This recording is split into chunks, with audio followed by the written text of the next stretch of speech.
All right. Hello, everyone. Welcome. My name is Dr. Jace Kaholakoulis-Saplan. I am the ACDA Western Region Chair of Diversity, Equity, and Inclusion. Welcome back to our new season of our virtual DEI series. I am here with our first guest to help launch this season, Dr. Bill Culverhouse, who is currently the Director of Choral Activities and Associate Professor of Music at Binghamton University, where he directs the Harper Chorale, Treble Chorus, Chamber Singers, and University Chorus, and teaches courses in choral music and vocal pedagogy. Dr. Culverhouse also serves as the Artistic Director for the Southern Tier Singers Collective, a professional level chamber choir, which he founded in 2018. He is also an incredible and a dear friend, and is currently serving as the president-elect for the New York State chapter of ACDA. One thing that I am profoundly inspired by is his work in thinking about cross-cultural collaborations between conductor and composer, and fostering these collaborations through empathetic connection and respectful, inquisitive, and graceful inquiry. So it is my greatest pleasure, and it is with great excitement that I introduce Dr. Culverhouse. Dr. Culverhouse, take it away. Thank you so much, Jace. I had the pleasure and privilege of getting to know Jace during his 1 year when he was in our fair, snowy state of New York, and I got to do a joint concert with him when he was the director of choral activities at Hamilton College. And I actually have students who still speak fondly of that collaborative experience and how rewarding it was. So thank you very much for the invitation. I'm excited to be here with you folks. And I'm going to kind of just take you through a little bit of this journey of mine that centers around the region of the Middle East and around a relationship with one particular amazing woman, Shireen Abu Khadr. And I'll tell you how that story began, and then some of the questions it has prompted me to ask, and some of the issues that it has caused me to think deeply about. I'm going to be posing a lot of questions tonight that do not have easy answers. And part of the point that I'd like to get across in my remarks tonight and in our conversation is that even though these questions do not have easy answers, it's still incumbent upon us to ask these questions and to keep asking these questions and to keep an openness to the fact that the answers will evolve and grow and change as we all grow and evolve and change as individuals and also in relation to one another.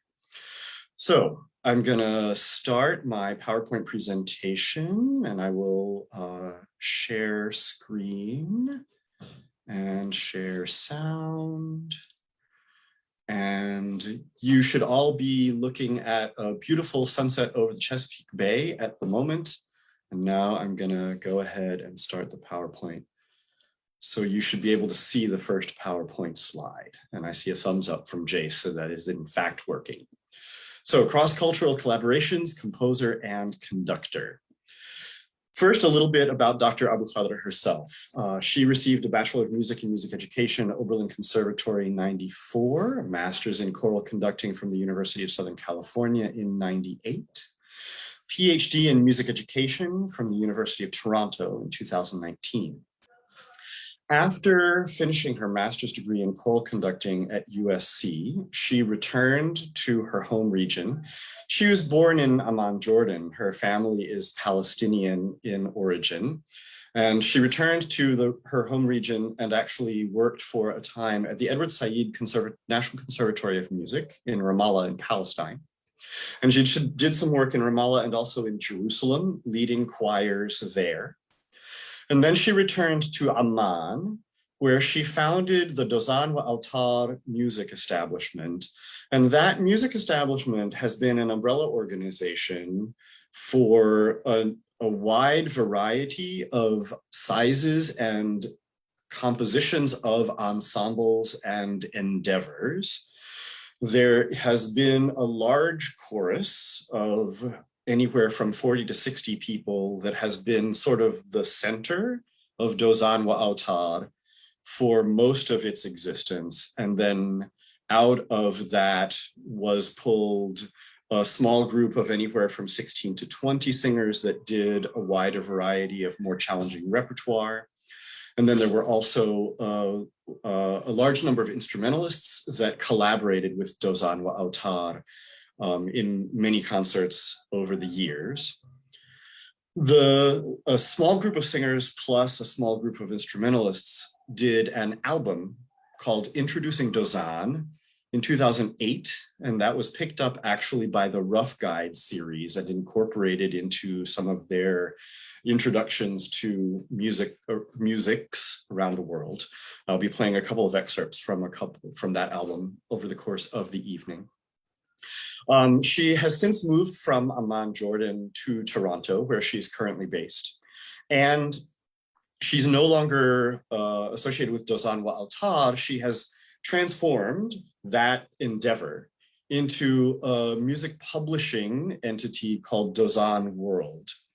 And she also uses that new organization based in Toronto to sponsor various collaborative projects between Arab musicians and Canadian musicians and Canadian ensembles. She has done work with the Toronto Children's Chorus. She's done work in television and on stage, and she's got a number of projects that are cooking now that I'm personally excited to see. I'll be showing you an example of some of the Dosan World publications of music in Arabic a little bit later in the presentation as well. So that's just a little bit of background about Dr. Abu Khadr. And then here's just a little bit about me, which is mostly a review of what Dr. Saplan talked about. But the important bits are that Shireen and I met one another when we were classmates in music education at Oberlin Conservatory. And then I went on to do my graduate work at the University of Maryland. I have taught in the public schools, both at the elementary and high school levels. I was the choir director at St. Matthew's Cathedral in Washington, DC for a good number of years. And then I went on from there to Earlham College in Richmond, Indiana, and then to Binghamton University. But the other important bits are that while I was at Earlham College, I had my first opportunity to travel over to the Middle East. And that was part of a Mellon Foundation grant that Earlham College had for Middle East studies. I eventually became the grant director for that grant. And then when I was on sabbatical at Earlham, I was a Fulbright Specialist Scholar in Amman, Jordan in 2016. So it gives you a little bit of background about my experiences over there. And I'll talk a little bit more about that in the next slide, which is about just sort of making sure that you understand what I am and what I'm not. I'm a choral conductor. I'm a practitioner. I've traveled extensively in the Middle East. I speak Arabic and I speak some Turkish. I am not trained as an ethnomusicologist. I think that's an important thing to state because some of this is going to sound kind of ethnomusicology-ish, but I am not an ethnomusicologist by training. I have taught some ethnomusicology courses, just because I have been at institutions where I've had more experience with Middle Eastern music than anybody else on the faculty. And so I offered those courses because they feel the need. I am not an expert practitioner in Middle Eastern music. I have studied it. I studied Arabic singing with Arabic singing teachers, and I've studied oud playing. The oud is the Arabic fretless lute. You'll hear a little bit of that a little bit later. But I'm here to make you feel like you can tackle some of this stuff. It's gorgeous, gorgeous music. And I think it deserves a wider audience. And my experiences with both students and audiences is that students love singing and performing it, and audiences love hearing it. And so I would love to see it be shared more widely. And hopefully some of the questions that I will discuss with you will allow you to sort of gather information that makes you feel like you feel more empowered to tackle it. There's my email address. And by the way, this entire PowerPoint slide set will be available to you. I'm happy for you to have the whole PowerPoint document. I just ask that if you reference it publicly, or if you use it publicly, that you just do so with attribution to Dr. Abu Dhabi and to myself. So the collaboration between Shireen and me began when we were students together in Oberlin. And I'll tell you a little teeny anecdote really quickly. We were in secondary methods class together, and the assignment was to do a listening lesson for high school general music. Very few high schools have general music classes these days, but that was what we were preparing. And Shireen brought in a muwashah, which is a genre of traditional Arabic art music. It's a vocal genre. And she did a listening lesson on that particular muwashah. The piece was Ya Shadi al-Alham. And I fell in love with the sound, and I said, I have to know more about this stuff. Please, please help me understand this better. And that, we were already friends, but that was the beginning of a very, very close relationship in which she taught me, a lot about Arabic music. I actually began my study of the Arabic language with her as an outgrowth of that particular experience in secondary methods class. So we kept in touch off and on over the years, and then we renewed our collaboration after the World Symposium on Choral Music in 2003, which is when she was beginning to publish some of her own compositions that were based on Arabic folk musical material and Arabic traditional art musical material. And so I got some of her earliest copies of some of her compositions and began doing them with the choirs that I was conducting at the University of Maryland as a grad student at the time. And then when I went to Earlham College, I had the opportunity to travel over there, and I began a multi-year collaboration with her and with Dosan wa Autar. And during that time with Dosan wa Autar, I actually conducted the large chorus and orchestra in some interesting collaborations that used Arabic instruments in the context of Western choral warhorse type pieces, like everything from the Vivaldi Gloria to Handel's Messiah to Carmina Burana. And we translated some of the movements of those pieces into Arabic, and that it was very, very well received by the audiences in Amman, Jordan, and they found it to be a sort of fascinating cross-cultural project that gave them an avenue into the music that they had not experienced before. So that was a fun aspect of that collaboration. I mentioned before that I have taught a course in Musics of the Arab World, and I'm currently doing some collaboration with Dosan World Publishing. Shireen and I developed together the system of phonetic transcription for the Arabic language that is largely pure IPA with a couple of extra symbols that deal with ways of approaching Arabic sounds that IPA doesn't indicate particularly easily, like the fact that many Arabic syllables, when sustained, will close to the consonant and sustain on the consonant, particularly with L, M, and N. You'll see those indications later in the presentation when I do a scrolling score of one of her particular compositions. So I'm going to start posing some questions here, and if feel free. I think Dr. Saflan is sort of watching the Facebook chat, and I see a lovely photograph of him. I'm assuming that there will, if you wish to interrupt and sort of make this into a conversation, I invite you to do so. These questions are difficult, and I'm happy to elaborate if desired. So here's a point. Composers grow up with their ears saturated more by some musics than by others. And the market demand for choral music from cultures beyond white North America and Western Europe has resulted in composers creating compositions based on musics in which their ears are not saturated. and to which they don't necessarily have an innate cultural relationship. And I propose that this is not necessarily all bad, because I know that that can come across as sounding like a very critical statement. I propose that that's not necessarily all bad, depending on where it leads. And I will elaborate on that just a little bit, and then I'm going to play some examples.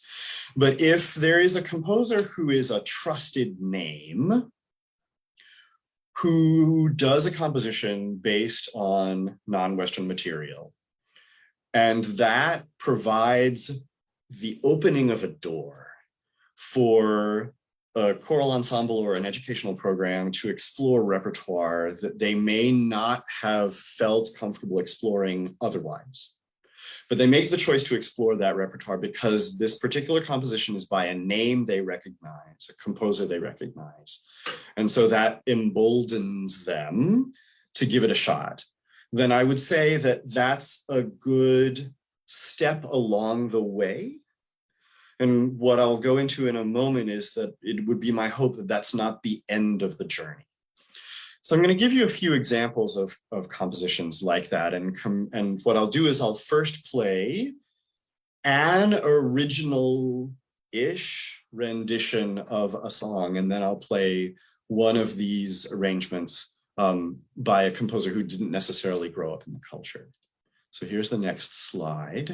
And I'm just going to ask Dr. Saplan to give me another thumbs up and just make sure that the sound is continuing to work as we tried it out earlier today. So the first piece is actually a Turkish piece. It's Üsküdar iken, and it's from a film, but it's very, very well known around Turkey. It's a relatively easy melody to learn by ear. Turkish is a language that's relatively phonetic, and it is written in the Latin alphabet. And so it's more accessible, for example, for that reason, than Arabic, which is written in an alphabet that many folks used to the Latin alphabet find very, very difficult to navigate. Here is a recording of Üsküdar that's actually taken from the film in which it's featured.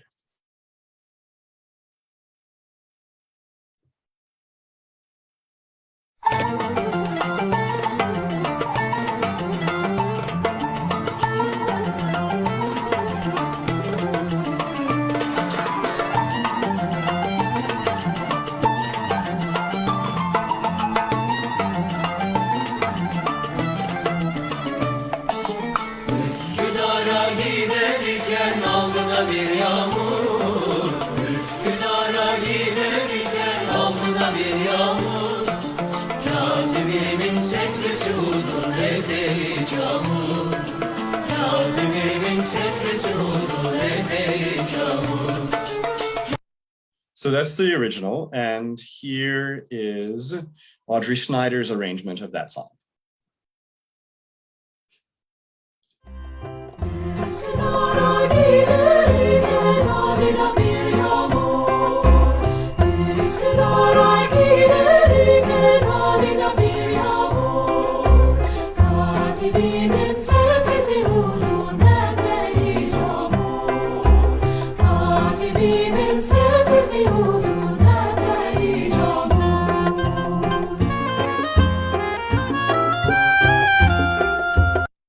So there's one pairing. The next song that I'm going to play for you is an Arabic folk song called Tafta Hindi. The word tafta means silk, and it's actually where we get the word taffeta from. I believe the earlier PowerPoint slide that I sent to Dr. Saplan said that this was Sabah Fakhri, and it's actually Afif Boulos is the singer. So I'll send a corrected version of that. But here's the original.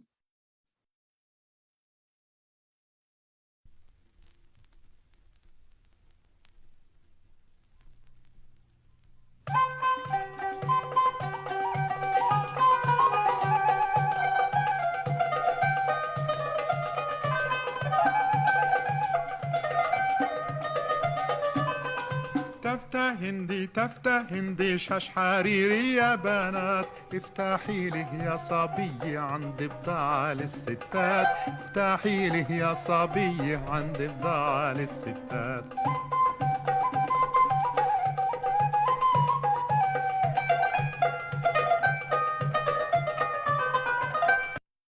So that's the original, and here is Greg Gilpin's arrangement of that song.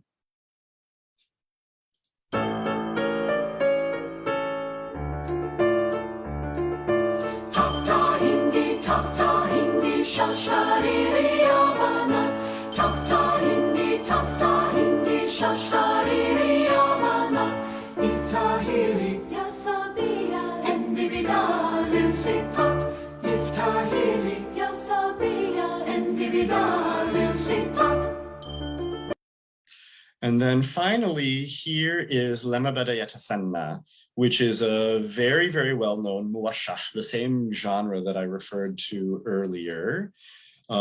This is a performance by the Lebanese singer Fayrouz of the song, and then I'll follow that with Joy Hirakawa's arrangement. So here is Fayrouz singing Lema Bada Yatathanna.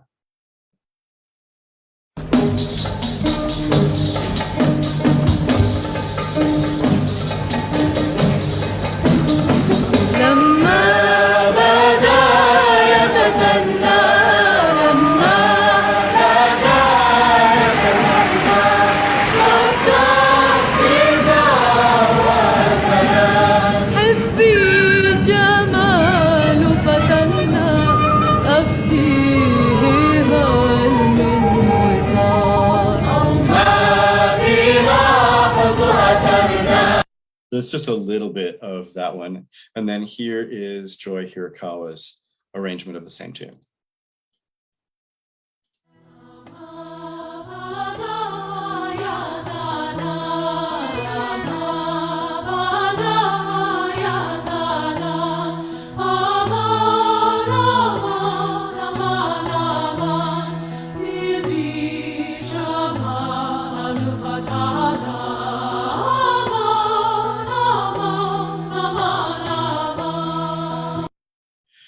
So those are three examples of traditional or sort of traditional either folk or art material that's been arranged by very, very well-known names within the choral music field. And what I propose is that, again, these can be gateways, but we have an opportunity now to direct more effort towards the promotion of more composers who are writing music out of experiences of deeper saturation and more innate cultural connection. And Shireen is one of those composers, but she is one of only among many, many, many, many. And it's, I mean, part of the thing that we have to think about as choral directors is that we have customer power that we wield, that publishers like Hal Leonard and J.W. Pepper respond to. And J.W. Pepper and Hal Leonard are only going to make the pathway for these composers who aren't the huge household names, so to speak, within the choral field, to be able to make their music more accessible if we begin creating demand for it. So that's what I meant when I said that I want the journey to go further than the beginning opening of the door. So I'm going to pose some questions for us to consider as we start thinking about how to perform this stuff once we get our hands on the material, whether it be an arrangement by a household name or whether it be a composition by someone who actually did grow up with their ears saturated in the material. First, some considerations for singers.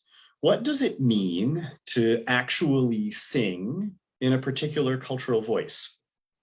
And again, I'm posing questions here for your consideration. Can that be compared to speaking a language?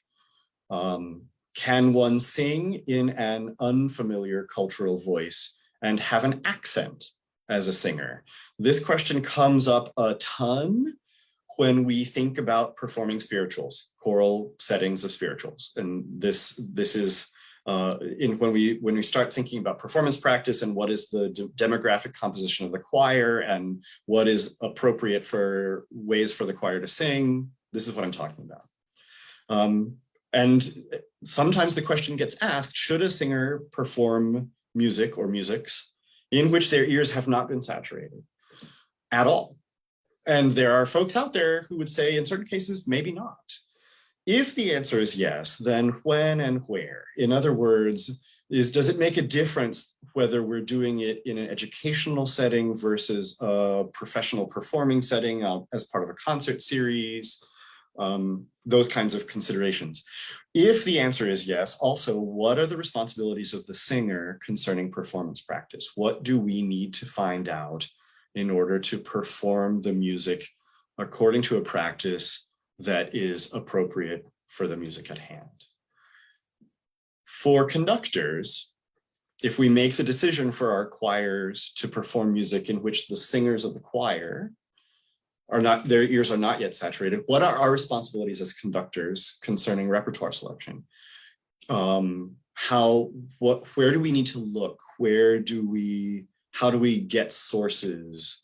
How do we network and find access to composers whose ears are saturated in the music within which they are writing? What are responsibilities concerning teaching methodologies? Is music notation an appropriate way to teach the music? If the music itself was always learned without notation, what are the appropriate points of pedagogical content to convey, realizing that we can't convey it all in the time that we have? And here's a really, really important question that I think about every time that I do any music in which my own ears are not saturated. What would create a performance that would be a positive experience for an audience member whose ears are saturated in the music that my choir is doing? And just a teeny tiny anecdote about Arabic music in particular.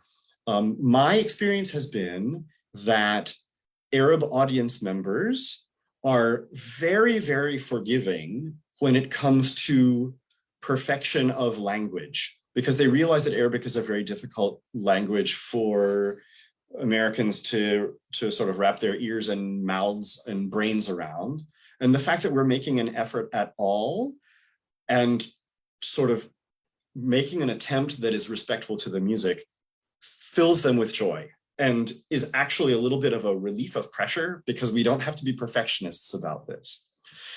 This last question, I think, is also one that I bear in mind always, always, always. What is the difference between mimicry and respectful study and application of performance practice? This is another question that gets raised all the time when we talk about performance of spirituals and when we talk about performance of gospel music and even performance of jazz.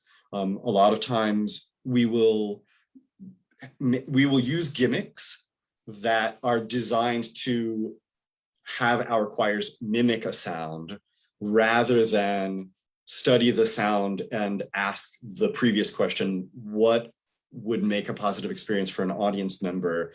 Mimicry usually does not create a positive experience for the audience member. It usually comes out rather cringy. So what's the difference between mimicry and searching out the priorities of performance practice that create an affinity, create a relationship between our singers and ourselves and audience members whose ears are saturated in the music that we're trying to perform?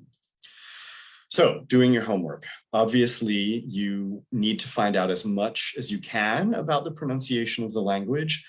I am a huge advocate for IPA. I think that IPA is the way of the future. I would love to see us jettison all of these other weird pronunciation systems that rely on English spellings that are subject to all kinds of ambiguity and result in every single choir doing it slightly differently. IPA is very detailed. We all study it in college, and it is our tool to get as close as possible from the page to correct pronunciation. Obviously, recordings are better. This is one thing that Earth Songs does particularly well, is furnish recordings of native speakers speaking the text that you can use with your choirs. And then, of course, the best thing of all is if you have access to an actual human being who can serve as a coach. When my chamber singers at Binghamton did the Turkish composition in Tarisi ala Benziyor. We had a PhD linguistics student who was Turkish come in and coach us extensively on the Turkish for that piece. It was a fantastic experience for the students. That's not always available, but if you can find somebody, it's very, very helpful. Translations. Can you find somebody who can make a word-for-word translation for you, considering that sometimes the translations printed in the inside covers of the octavos are either singing translations, which are very, very much not literal, or else they're, you know, the word order is rearranged enough that you can't make connections between the translation and the actual words that you're singing, so that you don't know which words to inflect with stress and emotional color and that kind of thing. These last two things, I think it's important to consider that we don't have unlimited time when we're teaching these things, and we need to prioritize. What are the realistic adaptations to vocal production that we can make with our choir? And I'm going back to that idea of trying to create a positive experience for an audience member whose ears are saturated in the music we're producing. That doesn't mean mimicry, and that doesn't mean perfection, but what we need to try to do is what would the priorities of that audience member be? What would make the performance sound respectful to them? Very difficult question to answer thoroughly, but the attempt is crucial. And then we can say, okay, I can make these adaptations that reflect the spirit of the different vocal production without having to spend a month teaching my choir an entirely new vocal technique. Same thing with instrumentation. Are there adaptations, for example, oud accompaniment could easily be performed on a guitar. It's not going to sound the same as an oud, but it can be done respectfully.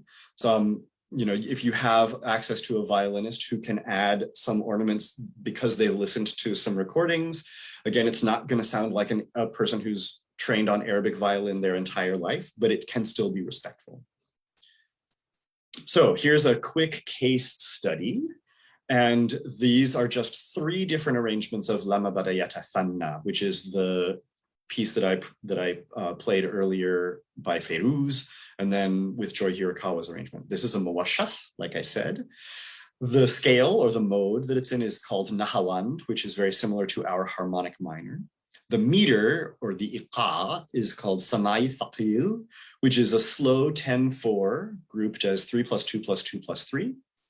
It's probably the best known traditional Arab vocal composition outside of the Arab world because it became hugely popular among belly dancers in the 60s and 70s.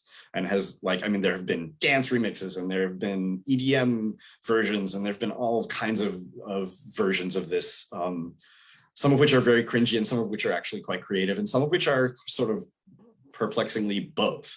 But in any case, I'm just going to play you a little bit of Feiruz again to refresh your ears. لما بدا يتسنى لما بدا يتسنى حتى الصبا والفنا حبي جمال فتنا أفديه هل من وصال. So here is Fija, which is a choir out of Tripoli in Lebanon. And they are a choir that does entirely unaccompanied vocal choral music. They never use instruments. Their repertoire is always entirely secular. And they've done all kinds of television appearances. They've appeared in competitions. Their house arranger is actually an Armenian Lebanese composer by the name of Edi Turigyan. Edi Turigyan also has some compositions in the Earth Songs catalog, so you can look him up in the Earth Songs catalog, and some of those arrangements are there. This is a very, very different style of arrangement than what you've heard so far in this presentation, because Edi Turigyan actually borrows some compositional language from the contemporary a cappella scene. So this is the introduction to his arrangement. Dum bum bum ba da ba dum bum bum ba da ba dum bum bum ba da ba dum bum bum ba da ba dum bum bum bum ba da ba dum bum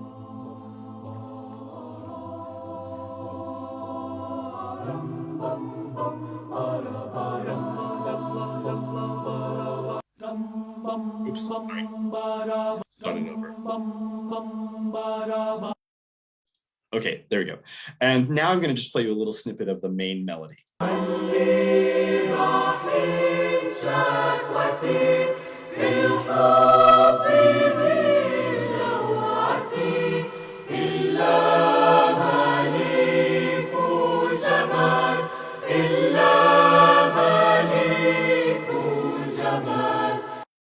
So you hear it's very, very homophonic, and sort of very much what we think about as a kind of traditional kind of choral sound. Finally, here is Dr. Abu Khader's own composition based on Labad Badayata Thanna, and this is from the Dosan, Introducing Dosan CD. I'll play you a little bit of the instrumental introduction and then a little bit of the two verses. This composition also is available in the Earth Songs catalog. Here's the instrumental intro, which is not part of the Earth Songs edition.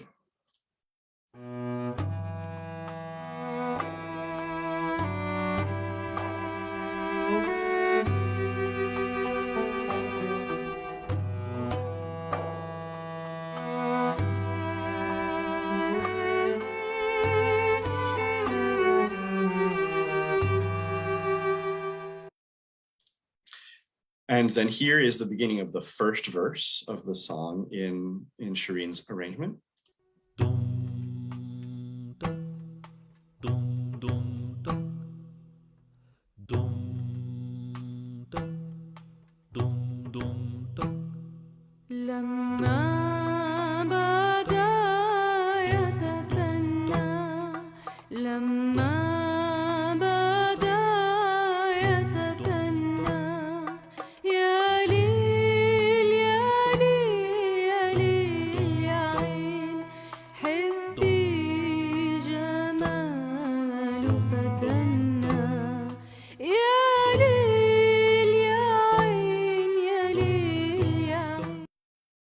And then here is the third verse of Shireen's arrangement, which corresponds to what the very, very homophonic portion of the previous arrangement by Eddie Turian.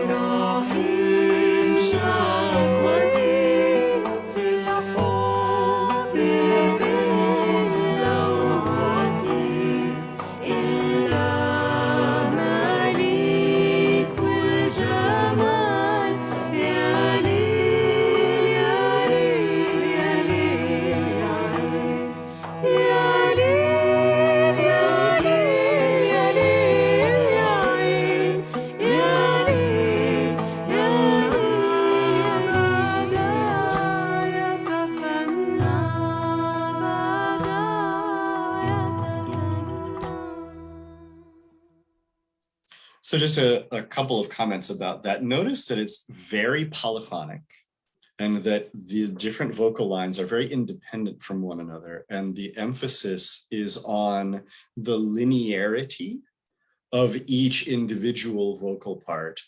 And it's much less chordal in texture and much more melodies dovetailing into one another. The Arabic vocal music is very, very focused upon line and the spinning out of line. And so Shireen's arrangement of this particular piece retains that focus on line and just brings a polyphonic approach to keeping the idea of line. I'm going to close with one final composition of Dr. Abu Khader's before we open it up for discussion. This is a piece that was originally a protest song in Syria by the composer Samih Shtair. And it's kind of a rollicking, like, sort of energizing song in its original version. And Shireen has taken the poetry and heard it in a completely new way and has stretched it out into a beautiful, slow, meditative composition. So here's the next slide that has the translation of the text If my voice departs, your voices will not depart. My eyes are towards tomorrow, and my heart is with you. If the singer goes away, the song will remain to gather the hearts that are broken and suffering. And I'm going to put up the score for this, and this will give you an example of what the Dosan World publication layout and the IPA-based transliteration of Arabic language looks like in the current editions that Shireen is working on.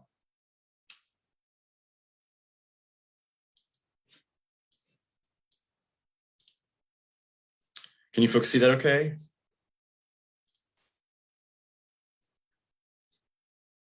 Okay.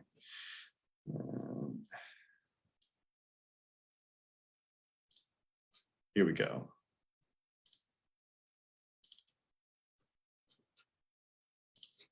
Sorry, whoops, that's not what I meant to do. Hold on.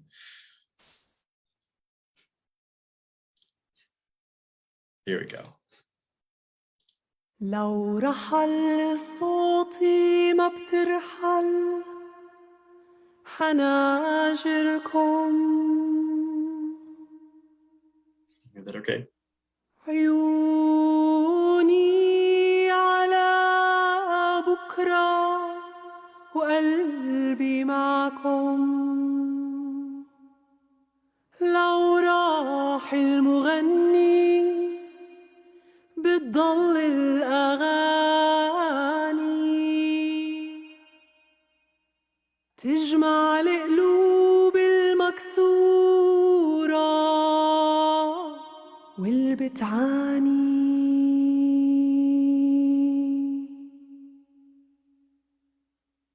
لو رحل صوتي ما بترحل حناجركم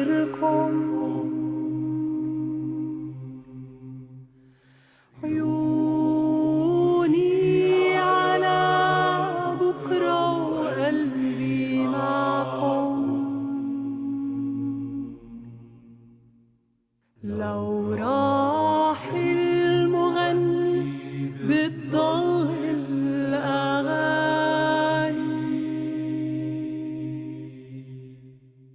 تجمع القلوب المكسورة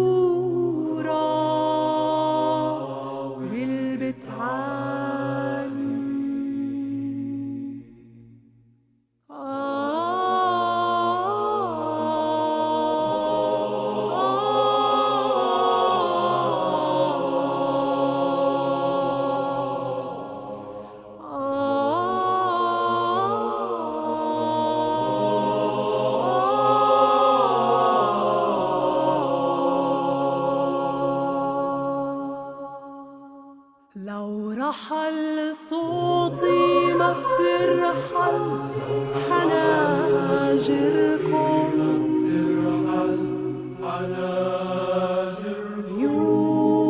عيوني على بكرة وقلبي معكم لو راح المغني بتضل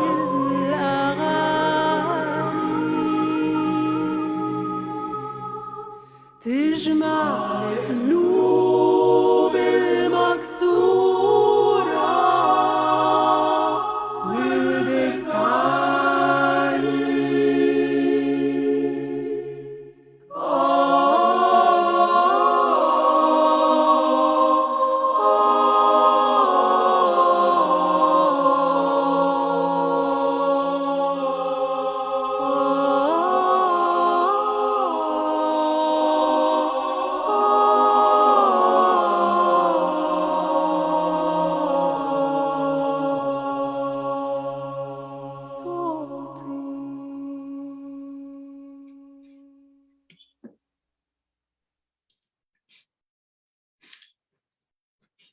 So here, I'll just scroll through to, whoops. There we go. There's the last slide. So you can learn more about Dr. Abu Khader and order her music at dosanworld.org. You can contact me at wculver@binghamton.edu. You can use this PowerPoint slide any way you like, as long as it's done with attribution. And thank you so much. Let's chat. Thank you so much, Dr. Culverhouse.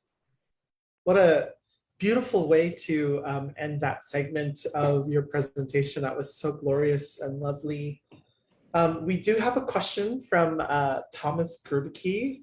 His question is, are there resources outside of the big distributors such as J.W. Pepper, etc., where we can find trusted names of arranging and composition for Arabic music? You mentioned Earth Songs as a publisher, but are there any other resources that come to mind? For me, not that I know of. Earth Songs has most of them. And then Dosan World, it's Shireen's intention that she begin publishing other composers besides her own things. But the Arabic stuff that's out there is almost entirely through Earth Songs. Most of the Arabic composers of choral music, and I should preface that by saying that there is way more Arabic choral music out there that has not been transcribed into IPA. And so it's only done by choirs whose singers speak Arabic and can read Arabic script. Interestingly, Arabic music is written left to right, but the Arabic language is written right to left. So that means that they break the syllables up, and every syllable is read right to left in a sequence that is left to right.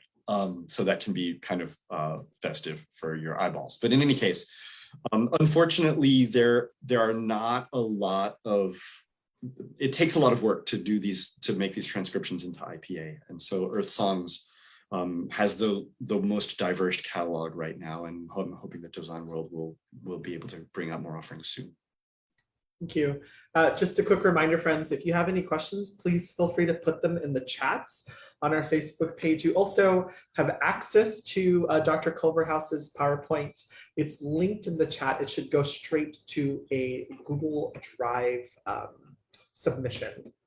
I have another question for you from Nicholas Yos.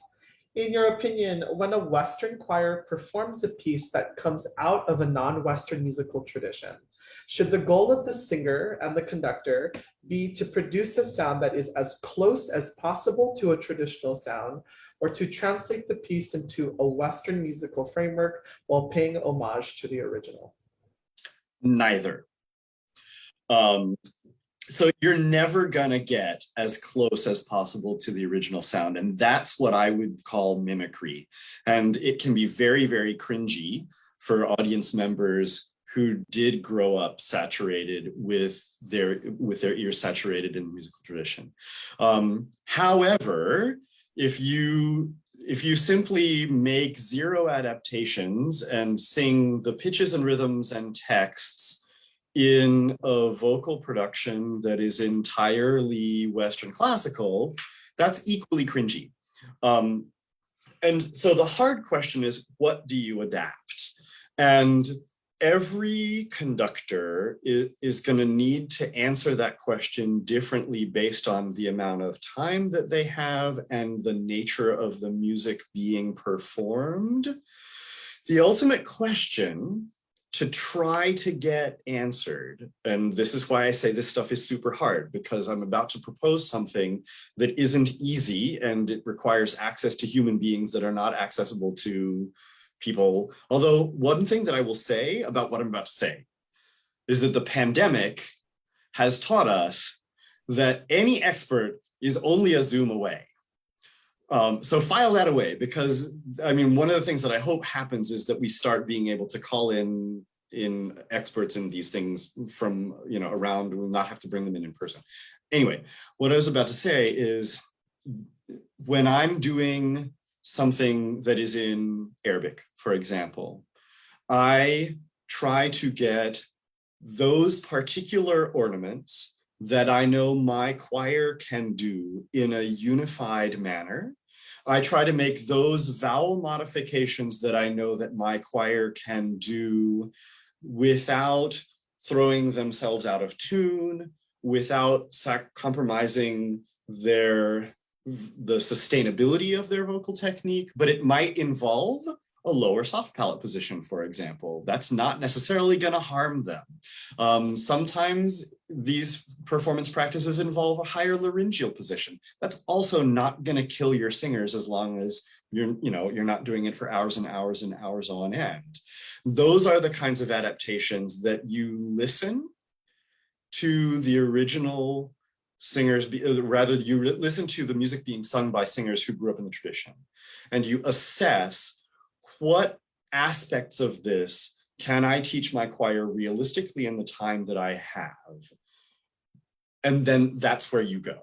And like I said, every conductor is going to answer that differently. Every conductor is going to prioritize a different subset of what they hear, but you have to make the attempt. Thank you. Another question. With Nicholas's question in mind, what are some of your favorite examples of endemic programmatic inclusion of Arabic music by non-practitioners? What are some things we can model from those examples in our own programs? Restate the question. Absolutely. With Nicholas's question in mind, what are some of your favorite examples of endemic programmatic Let me help with this. With Nicholas's question in music, what are some examples of performance practices within Arabic music that can be done by non-practitioners or have been effectively done by non-practitioners? Let's start from there. Sure, okay. So I'm gonna give you some very, very specific examples, and I'm gonna reference some of the recordings from the J.W. Pepper catalog that you listened to at the very beginning of the presentation. Arabic, the default letter A phoneme in Arabic is pronounced a, not ah. And a lot of Western choirs will sort of overcorrect and do ah when it actually really should be a. And when you listen to the original of Tafta Hindi, you heard that a vowel. When you listen to the original of Lamma Bada Yatafanna, you hear an a vowel. But in both of the demo choirs that J.W. Pepper used, you heard Tafta Hindi and Lamma Bada Yatafanna, which is a different phoneme in Arabic. So that's an example. One thing that if you listen to Feiruz's recording of Lamma Bada Yatafanna, there's a 16th note pattern that has two repeated pitches in the middle of 4 16th notes, and there's usually a little teeny grace note in between the two repeated pitches. Lamma Bada Yatafanna.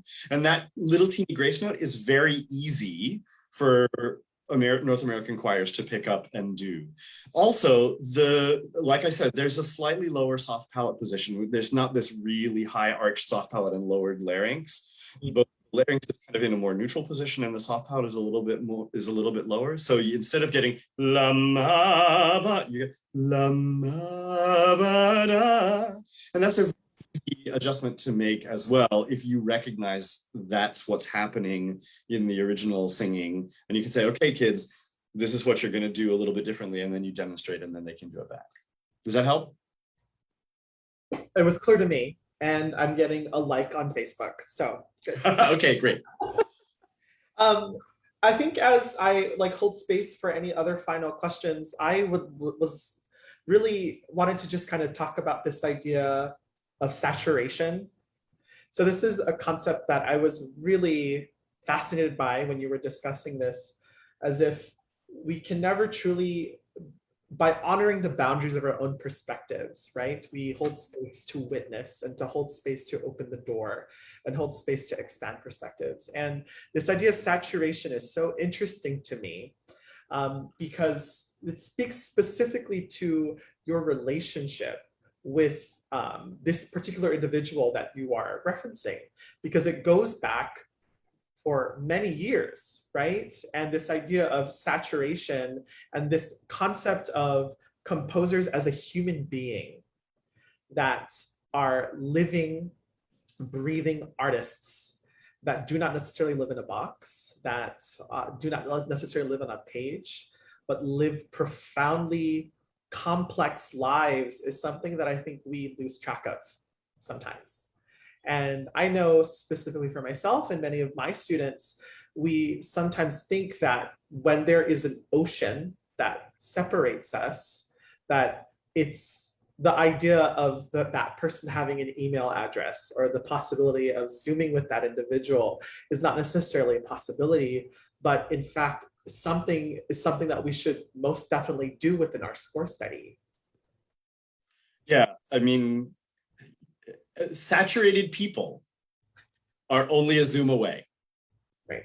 And I mean, having watched Shireen work with choirs over Zoom, and having watched other saturated folks work with choirs over Zoom, it's magic. It's just magic. And the students benefit it just cannot be described. Yeah. I'm just so grateful that you've shared in such a informative and a very vulnerable way. So I'm really grateful. Thank you for holding space with us in our community this evening, Dr. Culverhouse. Thanks for the invitation. Friends, thank you so much for tuning in. Stay tuned for many more programs throughout this respective season. We have programming all the way up till December. You'll learn more through our MailChimp that comes out every month, sent by our president, Lou De La Rosa, as well as on our Facebook page. Thank you for holding space with us this evening, friends. Take care, and we'll see you next month. Aloha.